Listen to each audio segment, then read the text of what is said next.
From the Ringer Podcast Network, this is Dissect, long-form musical analysis broken into short, digestible episodes. This is episode 8 of our season-long analysis of Kendrick Lamar's Mr. Morale and the Big Steppers. I'm your host, Cole Cuchna.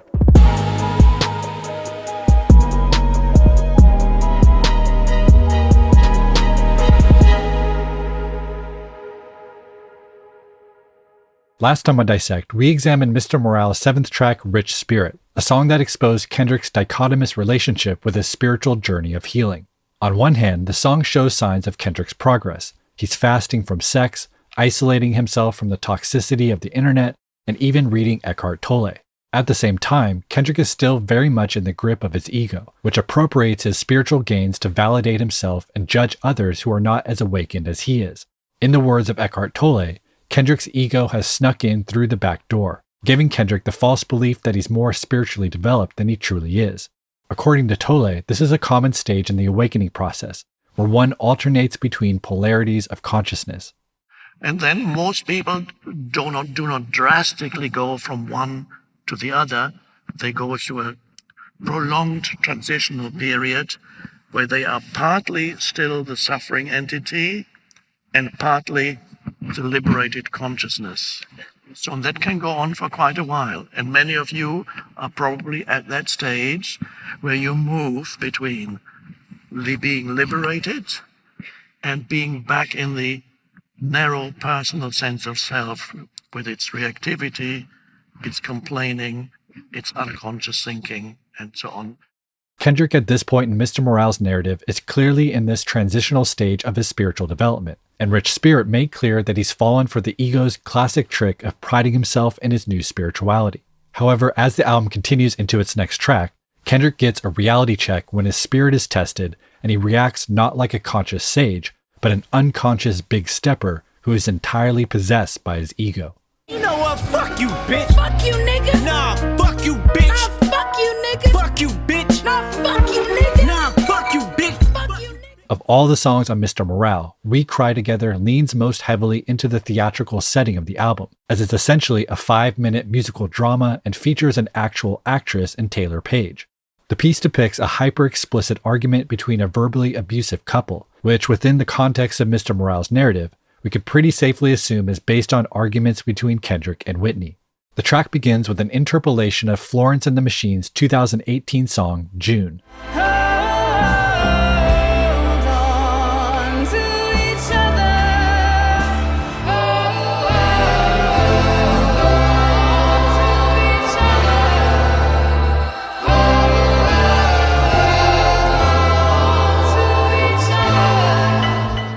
The single line we hear Florence Welch sing is, "Hold on to each other." The lyric was in part a response to the Pulse nightclub mass shooting that killed 49 people in June of 2016. Here's Florence speaking about the lyric with the Exposure podcast. I think it was a time of like chaos and like collective heartbreak and like sadness, and there was this cry, like almost a weird like maternal cry that kind of came from that, which is the chorus, which was like, hold on to each other. This seemed to me a very kind of feminine female cry of like, please like take care of each other, hold on to each other. And it just came out very like instinctively. So it was kind of about that time really. And I was playing shows in America and you could just feel people's need to feel held at that point, you know. Yeah. Kendrick sampling Florence's maternal cry for connection and unity amidst chaos is consistent with the feminine role as being a divine guiding presence throughout Mr. Morale. The majority of the album's feminine presence is provided by Whitney, who's the one guiding Kendrick on his healing journey, and whom Kendrick compared to the seraphim angels on Die Hard. Florence's grand maternal cry feels thematically akin to this depiction, giving voice to the need for healing on a global scale. Thus, it should come as no surprise that Whitney appears next on the song, giving voice to its most important line.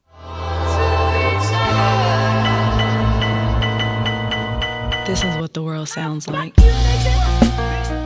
Between the we and the title We Cry Together, Florence's global cry for communal support, and Whitney's blatant universalization of the track's ensuing drama, Kendrick is clearly inviting us to interpret this song symbolically.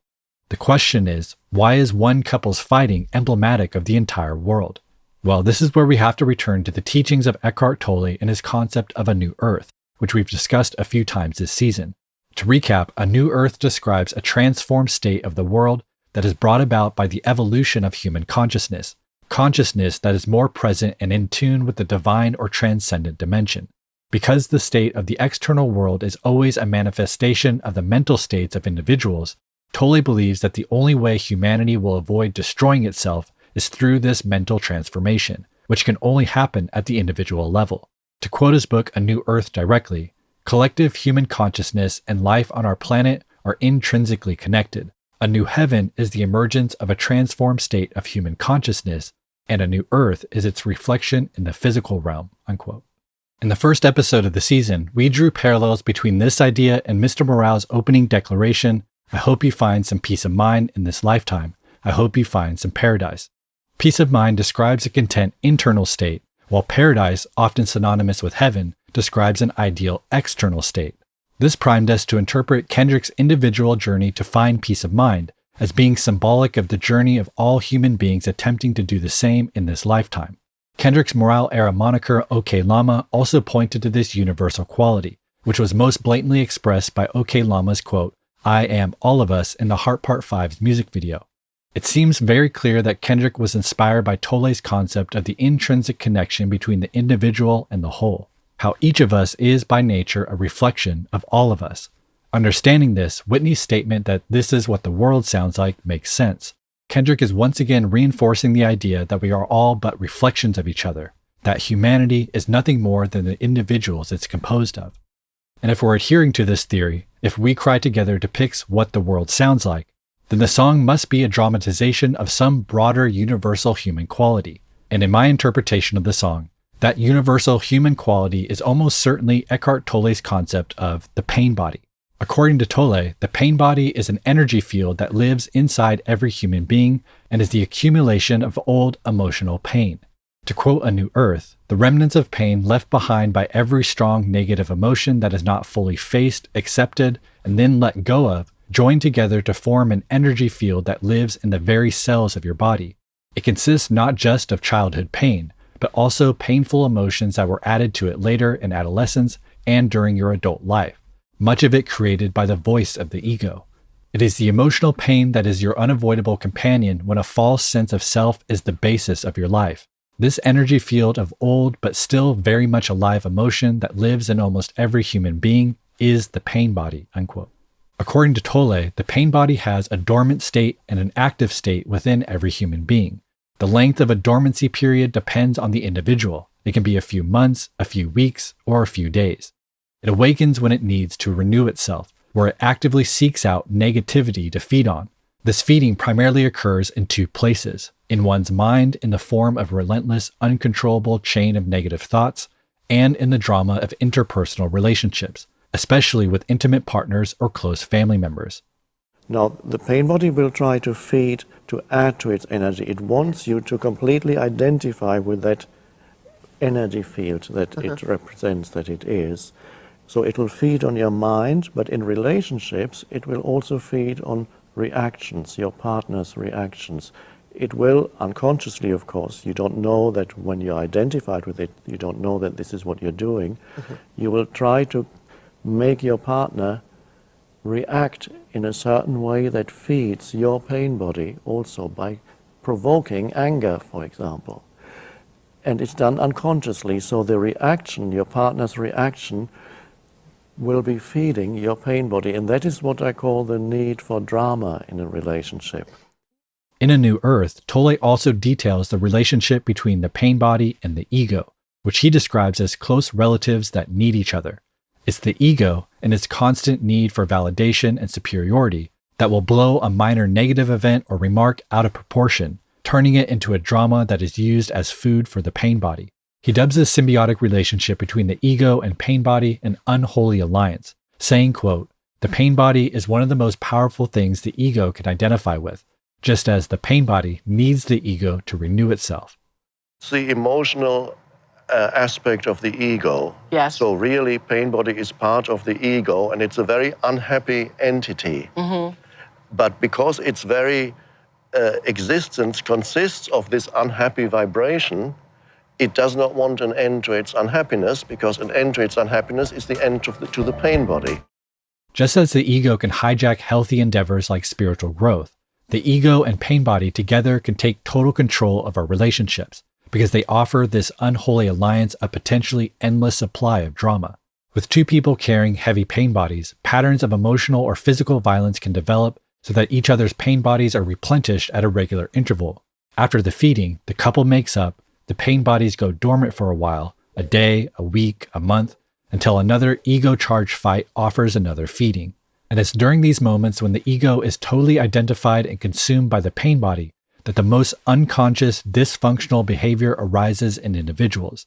Kendrick alluded to Tolle's idea of unconscious, dysfunctional behavior in Worldwide Steppers, when he called every human being a killer and compared humanity to walking zombies, trying to scratch the itch of their ego and feed their pain body, just as unconscious zombies feed on human brains. Most of humanity has been trapped in the egoic consciousness for thousands of years. And it has produced what we now know as human history. So much suffering created not by natural disasters, but by humans, creating so much suffering for other humans. And so many people, millions upon millions killed, not only in warfare between nations, but killed by their own governments. All these atrocities, these millions upon millions of people killed, they were not killed by psychopaths, but the number of people killed by criminals and psychopaths is very, very small compared to the number of humans killed by normal humans. Normal. Understanding Tolle's interrelated concepts of the ego, the pain body, and unconscious dysfunctional behavior, we can return to We Cry Together and Whitney's universal demarcation of its drama. The song's violent argument is a dramatization of a pain body feeding, a replenishing exchange of negative energy the pain body requires to survive. It's two people totally identified with their egos and possessed by their pain bodies. They are both in a state of total unconsciousness. When viewed through this lens, it's not hard to envision how this specific episode could potentially escalate into something more destructive and violent. And so when Whitney says, "This is what the world sounds like," she is pointing to the underlying universal source of all dysfunctional behavior across humanity, the unholy alliance of the ego and the pain body. This is what the world sounds like.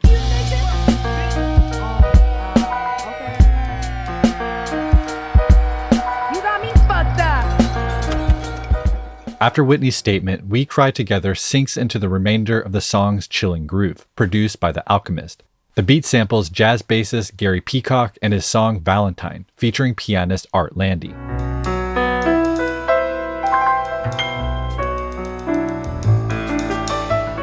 The Alchemist grabs a single measure of this piano flourish to create his loop, which when pulled out of the context of the original song, takes on an eerie quality.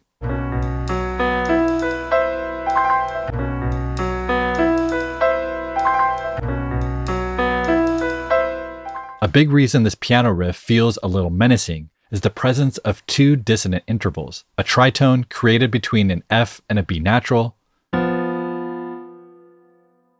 and a minor second created between a B and a B flat.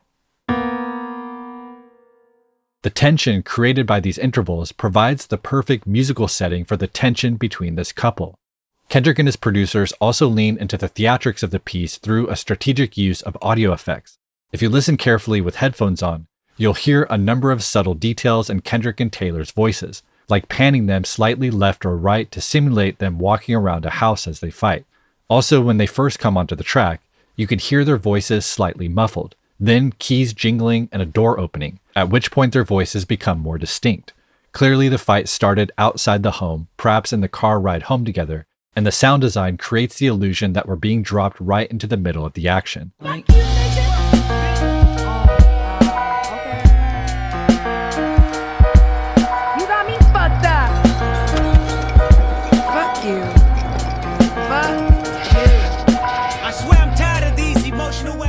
Now, the ensuing theatrical fight between Kendrick and Taylor has a pretty interesting backstory. According to producer Soundwave, The song itself dates back to 2019, when Kendrick recorded a demo version of the song in which he performed the woman's parts using a pitched-up voice.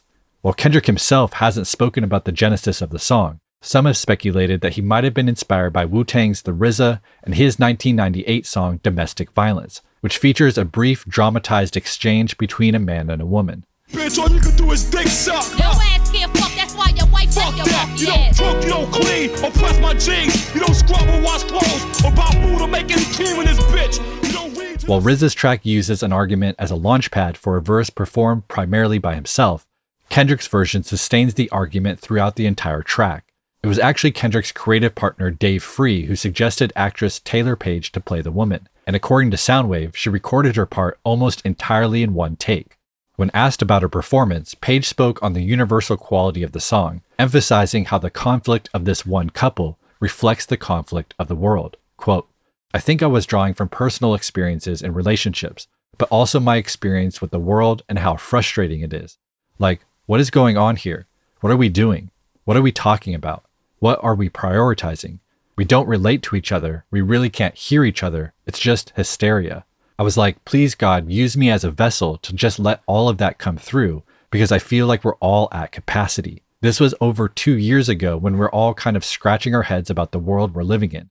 And now, even 2 years later, I think we're at our breaking point even more, unquote. I swear I'm tired of these emotional ass, ungrateful ass bitches, unstable ass, confrontational ass, dumb bitches. You wanna bring a nigga down, even when I'm trying to do right. We can go our separate ways right now. You gon' move on with your life. I Fuck you, swear to nigga, God. you love a pity party, I won't show up. Always act like your shit don't stink, motherfucker, grow up. Forever late for shit, won't buy shit, sit around and deny shit. Fuck around on a side bitch, then come fucking up my shit. Fucking up your shit. We descend fully into the couple's fight at the start of verse 1.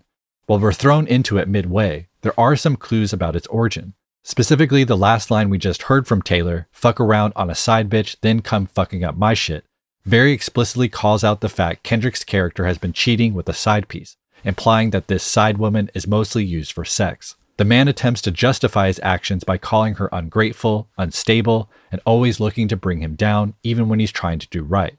Given these relationship dynamics, I can't help but think of Mr. Morale's opening lines, when Kendrick asked, "What is a bitch in a miniskirt? A man in his feelings with bitter nerve. What is a woman that really hurt? A demon, you're better off killing her." These lines offer two different perspectives of a woman as processed by a damaged man. The bitch in a miniskirt is objectified and seen as a sex object. The woman who feels and expresses emotion is seen as a threat. It feels like these perspectives are being played out here in We Cry Together, as the side bitch seems to be a sex object and the woman expressing her emotions is being treated like a demon, something the man is attempting to eradicate. Of course, this level of deflection is a result of the man's inability to be vulnerable or sustain any injury to his ego. His ego-identified mind is telling him his cheating is actually the woman's fault. If she wasn't so ungrateful and emotional, he wouldn't have to cheat on her. The woman's pain body has obviously been triggered too, so she lashes out at the man's insecurities, attempting to push his buttons and cause as much emotional pain as possible. She calls him irresponsible, broke, cheap, and in denial about his own standing in life. It's a direct assault on a man's responsibility to provide. Her attacks are purposefully emasculating, which of course will only inflame his pain body and cause him to lash out even more. This then leads to the song's chorus, where the couple's pain bodies rapidly exchange negative energy through a mirrored exchange of distilled explicit refrains. You know what? Fuck you, bitch. Fuck you, nigga. Nah, fuck you, bitch. Nah, fuck you, nigga. Fuck you, bitch. Nah, fuck you, nigga. Nah, fuck you, bitch. Fuck you, nigga. bitch. Fuck you, Fuck nigga. you, Fuck you, fuck you. fuck you, Fuck you, bitch. nigga. Fuck you, bitch. Nah, fuck you. Wasting my time. While both the N-word and bitch have been repurposed into terms of endearment, especially within hip-hop culture, we can't help but hear the original derogatory meaning in the context of this hook. Bitch became an insult as early as the 15th century, when it was applied to so-called sexually promiscuous women, demeaningly comparing them to a female dog in heat. The N-word, on the other hand, stems from the Latin word for black and became weaponized as a racial slur in the 18th century. In their ego-possessed episode, the couple resorts to these historically derogatory terms in order to inflict as much pain as possible. This is the sound of the pain body laid bare, because behind the venom of anger and vitriol, there's clearly a tremendous amount of suffering. Now, there's been speculation this chorus was inspired by a scene from the 1993 film Poetic Justice starring Tupac and Janet Jackson. In the scene, the two get into a heated exchange on the side of the road. Don't fuck you up, Fuck you, motherfucker. bitch. Fuck you up. Fuck you, bitch. Fuck you. Fuck you, fuck you, fuck you, you. bitch. Motherfucker. Fuck you, bitch. Knowing Kendrick's affinity with Tupac and the fact he named an entire song after this movie, this inspiration point seems at least plausible. Now, after the first chorus, We Cry Together continues with a second verse that in large part just continues the theatrical drama of the argument. For this reason, I don't think it's entirely necessary to cover line by line. So we're going to jump to the third verse, where the fight begins to center broader divides between men and women. Find it funny, you just can't apologize. Egotistic, narcissistic, love your own lives. See, you the reason why strong women fucked up. Why they say it's a man's world. See, you the reason for Trump. You the reason we overlooked, underpaid, underbooked, understained. If you look, I don't speak, then I'm called on my name. I am flawed, I am paid, never yours, I remain. You the reason bitches start fucking with bitches when they change. You the reason bitches start calling y'all bitches cause y'all useless. You the reason Harvey Weinstein had to see his conclusion. You the reason R. Kelly can't recognize that he's abusive. Shut the fuck up. Taylor's character begins this section saying, "Find it funny, you can't just apologize." This is more evidence the fight was started around the man cheating on the woman, and that rather than being empathetic to her justified anger, he has been deflecting and refusing accountability. She then says, egotistic, narcissistic, love your own lies. This line resonates more deeply beneath the thematic umbrella of Eckhart Tolle's teachings, who, as we discussed, would attribute this entire fight to the ego and the way it manipulates reality to strengthen its self-image. This is then followed by a general attack on the American patriarchy, as Taylor says Kendrick's character is the reason it's a man's world, blames him for men like Donald Trump and Harvey Weinstein obtaining positions of power, and alludes to the wealth disparity between men and women. I think her blaming Kendrick for these things is ultimately pointing to the general lack of respect some men have for women, and how this lack of respect allows them to view women as mere vehicles to fulfill their desires, be it sexual or psychological. Hollywood producer Harvey Weinstein is an example of how this objectification can manifest into abusive behavior. It's because Weinstein viewed women as sex objects to be dominated that he exploited his position of patriarchal power to habitually abuse and assault women. Had Weinstein viewed women as human beings that really hurt, instead of bitches in a miniskirt, he could have never have justified his actions to himself. To quote Eckhart Tolle, to reduce the aliveness of another human being to a concept is already a form of violence, unquote. Indeed, the idea that abusive behavior begins in the mind calls back to Tolle's concept of a new heaven and a new earth, the idea that transforming the state of humanity is only possible by transforming the minds of its individuals.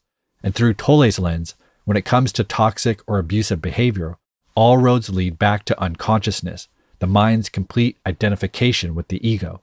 And I think this is the similarity between Weinstein and Kendrick that Taylor's character is illuminating. It's the unconscious egoic mind that justifies his cheating. It's why he refuses to apologize or take accountability. And when you mix this level of narcissism and entitlement with a complete lack of self-awareness, i.e. complete unconsciousness, that's how more extreme forms of abuse manifest.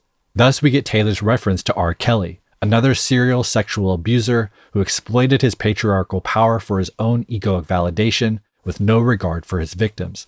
Again, Taylor points to the mental state that allows such abuse, saying, "You're the reason R. Kelly can't recognize he's abusive." The implication here is that Kelly didn't actually think what he was doing was wrong. Through Tolle's lens, he couldn't recognize his immorality because he was completely identified with his ego, completely trapped in the psychological prison of his own egoic unconsciousness. Man, shut the fuck up. We all know you still playing this music. Said I'm tired of these emotional ass, ungrateful ass bitches. Fake innocent, fake feminists. Stop pretending y'all sentiments ain't realer than what you defending. It's a split decision. Bronze like you and real victims. Let's talk the truth. Women in general just can't get along. Explain, nigga. When Tosh got a man, you didn't pick up the phone. Explain, nigga. When they got a job, you said you stay at home. Explain. Why R&B bitches don't feature on each other's songs? What the fuck is you talking about? Kendrick's character responds to Taylor's attacks on men with his own barrage of attacks on women. Because he's taking the side of all men, he can't acknowledge R. Kelly's abuse. Rather, he uses the mention to call her a hypocrite for playing his music, as if that were somehow equal to his abuse. He then leans into this hypocrisy claim by bringing up times in which she had conflicts with other women, saying she was jealous when her friend got a boyfriend, feeding into the stereotype of jealous women. He also claims that when Nate got a job, most likely an ex-boyfriend, she wanted to stay at home or not work, which he finds hypocritical coming from a so-called feminist. These are the reasons he says it's a split decision, broads like you and real victims. In his mind, she is unfairly including herself in the Me Too movement because it's convenient for her and helps her argument against him. And this is his ego's way of manipulating any truth in her words, allowing him to continue justifying his cheating. I think ultimately both of them fall for the same trap, escalating their anger for each other into rash generalizations about men and women.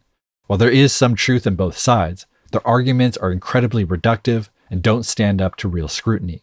Not that that matters much in a fight when you're just trying to win by any means necessary.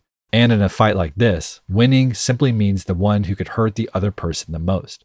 However, I do think the descent into gender politics was a purposeful turn, further developing the idea that We Cry Together is what the world sounds like, because this is sometimes where the road of pain ends up.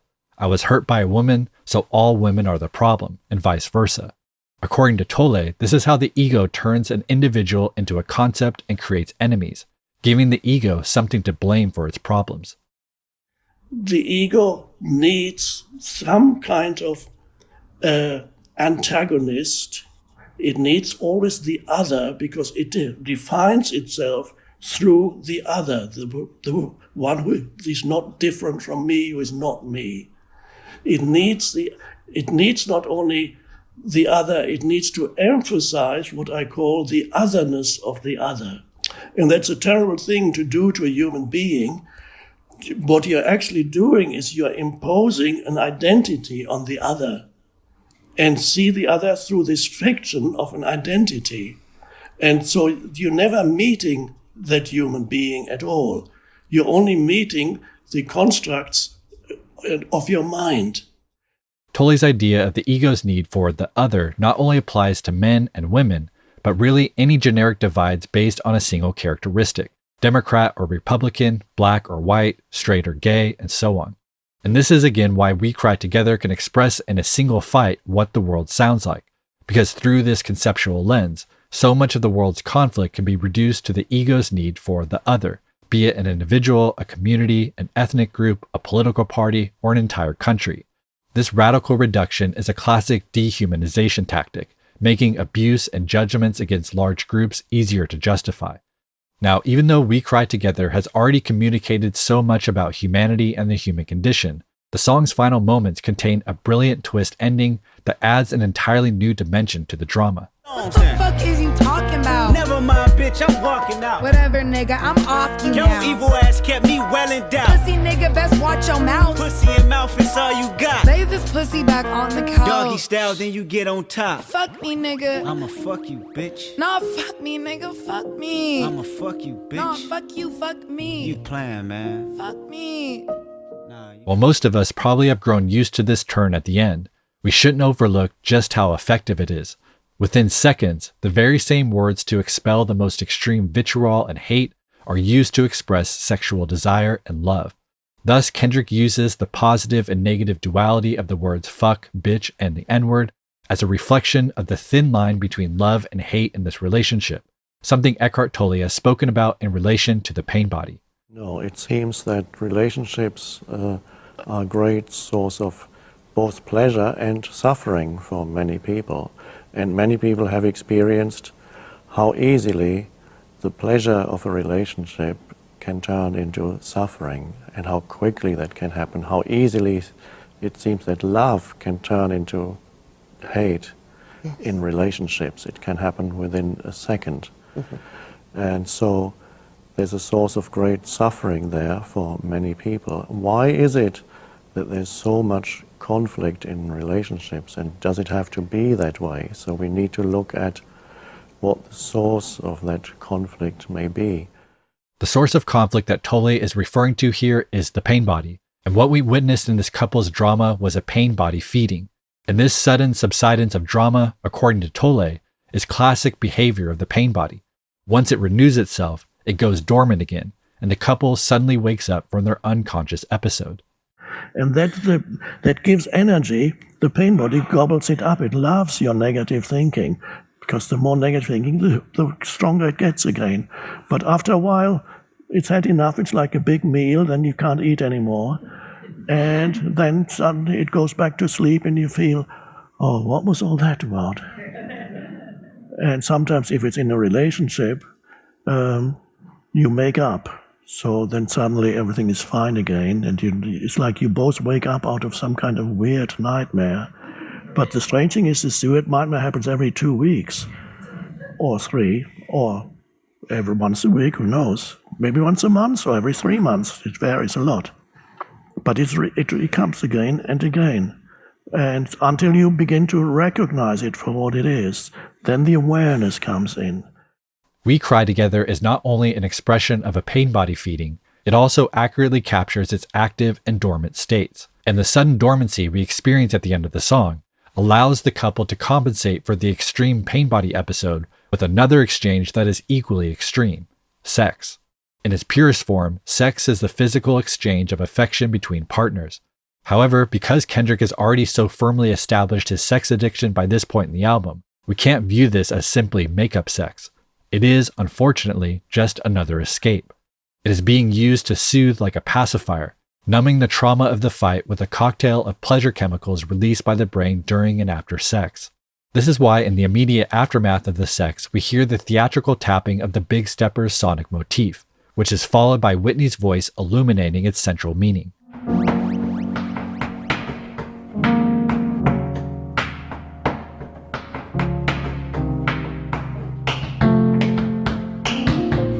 Stop tap dancing around the conversation.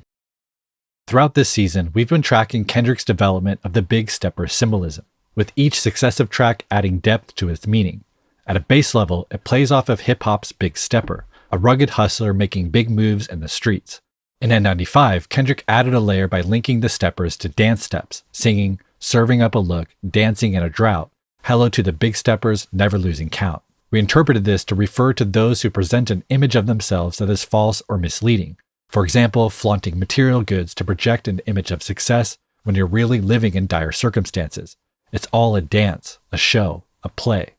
Then in Worldwide Steppers, Kendrick universalized this characterization and linked being a stepper to Tolle's idea of the ego and unconsciousness, how we're all big steppers hustling in our own best interest and ultimately willing to do harm to others to get what we desire. Then in Father Time, Kendrick revealed that much of the stoic masculinity of the Big Stepper is really overcompensation for a lack of male role models and the historic pressures to survive a harsh environment. Rich Interlude then presented a more extreme form of the Big Stepper in Kodak Black, someone heavily controlled by his environmental conditioning and at risk for extreme unconscious pain body episodes. Now in We Cry Together, we have experienced an unconscious pain body episode, and Whitney, the divine feminist voice of reason, the angelic guide on Kendrick's healing journey, she returns to bluntly articulate the truth beneath all of this unconscious behavior. She says, stop tap dancing around the conversation. So obviously, this directly reveals that the stepper's sonic motif is indeed tap dancing shoes on a theater stage. It also formally expresses what we've already talked about at length this season, how all this unconscious behavior, all the masks we wear, all the external validation sought by the ego, it's all an avoidance of deeper psychological issues that need real attention. Whitney is here to quite literally put an end to the show. She is calling out Kendrick's theatrical portrayal of this drama and demanding that he get to work on himself. This adds a meta aspect to our experience of the track, because obviously Whitney is Kendrick's real-life partner who is putting an end to the theatrical drama based on her and Kendrick's relationship. So the implication seems to be that all this artistic expression is great and important, but there's also real-life work that needs to be done. And it's the kind of deeply psychological work that can't be accomplished through art alone. Kendrick has to take off the theatrical mask. He has to stop tap dancing around the real conversation, the real work. He needs to go to therapy. Conclusions. We Cry Together formally leans into Mr. Morale's theatrical backdrop in order to dramatize the pain body. However, while the song is quite literally a piece of theater, it simultaneously exposes the theater of our daily lives and the masks we wear to present ourselves to the outside world. Because intimate relationships are a domain in which the acting and mask wearing could only last so long. As we all know, at some point in a relationship, our imperfections are laid bare, and we're forced to either confront or run from those imperfections. We can take accountability and work on ourselves, or we can blame the other and leave, only to eventually start the cycle over with someone new. And understanding that We Cry Together is intended to reflect the hostile state of humanity, i.e., what the world sounds like, this same cycle applies to our approach of global conflict. We can change presidents, we can change legislation and policy. However, human history has proven these measures to be temporary band-aids on a humanitarian wound that has bled for hundreds of thousands of years. One war ends only for another to begin somewhere new. We think we have evolved past the genocidal horrors of the 20th century, only to witness a genocide right before our eyes in the 21st.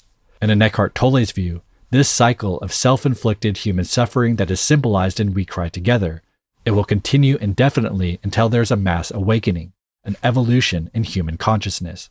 So that at every time period, the human collective, the unconsciousness that is embedded in the collective, will manifest through certain groups of people. And if you close one door, another one opens and it manifests over there. Now, if we go then to a higher level, a higher perspective, then you see that the entire consciousness of humanity is involved in an evolutionary process.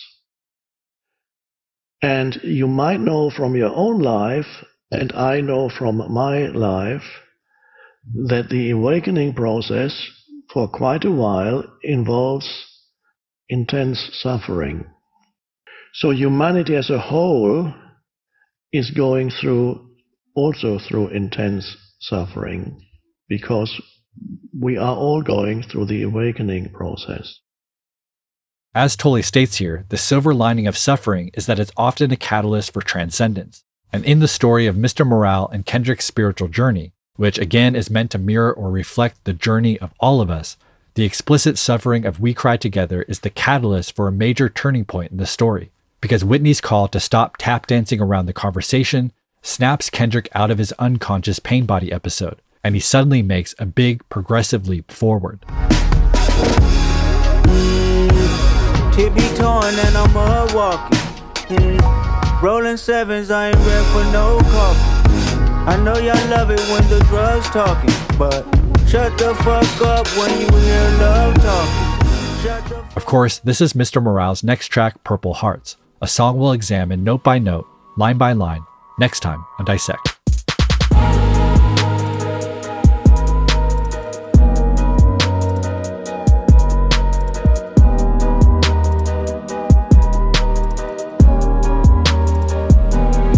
If you enjoyed today's episode, please tell a friend about the show, share it on social media, or leave a review. It really helps. You can also support the show by purchasing our limited Season 13 merchandise at dissectpodcast.com. All right, thanks everyone. Talk to you next week.